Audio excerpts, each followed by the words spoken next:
अध्याय 13 श्री गीता श्लोक नंबर 5। महाभूतान्यहंकारो बुद्धिर्व्यक्तमेव च इंद्रियाणि दशैकं च पंच च इंद्रिया गोचरा।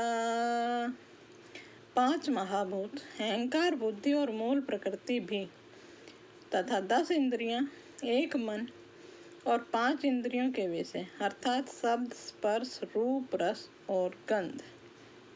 इच्छा, द्वेष, सुखम दुखम, संघास, चेतनां धृति, एतच्छेत्रं समासेन सविकारमुदाहृतम्। तथा इच्छा, द्वेष, सुख, दुख, स्थूल देह का पिंड, चेतना और धृति, इस प्रकार के विकारों के सहित यह क्षेत्र संक्षेप में कहा गया है। अमानित्वम, अदम्भित्वम, अहिंसा, शांति, राजवर्जनम, आचार्योपासनम,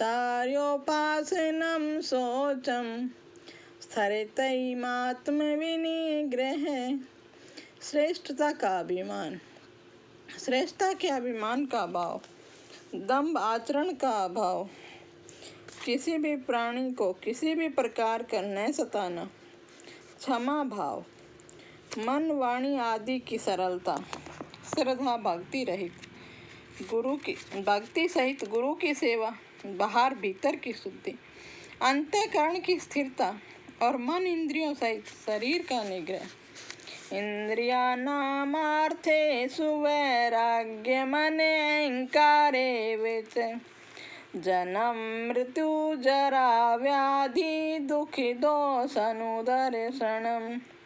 इस लोक और परलोक के संपूर्ण भोगों में आसक्ति का भाव और अहंकार का भाव, जन्म, मृत्यु,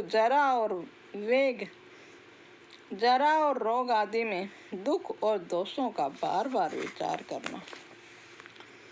आसक्तिन भीक्ष्वंगम पुत्र दारिद्र्यादिषु नित्यं च समचित्त्वमिष्टोपपत्तिषु।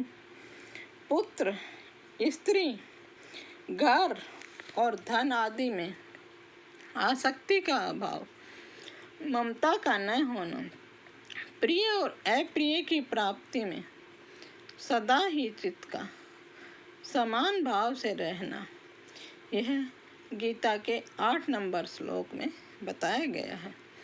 श्लोक नंबर 9। मयि चान्य योगेन भक्तिरव्यभिचारिणी विविक्त देश सेवितमर्जनम संसदि।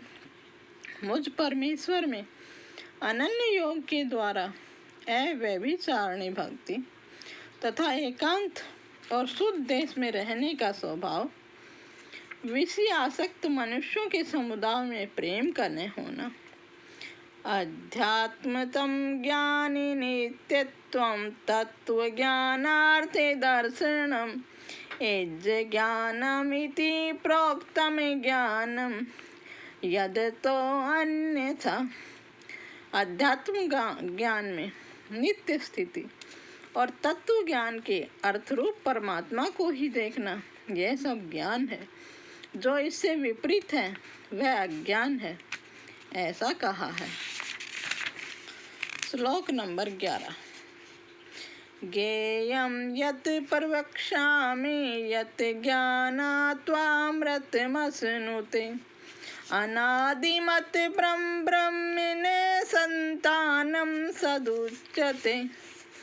जो जानने योग्य है तथा जिसको जानकर मनुष्य परमात्मा के परम आनंद को प्राप्त करता है, उसको भली भांति कहूँगा।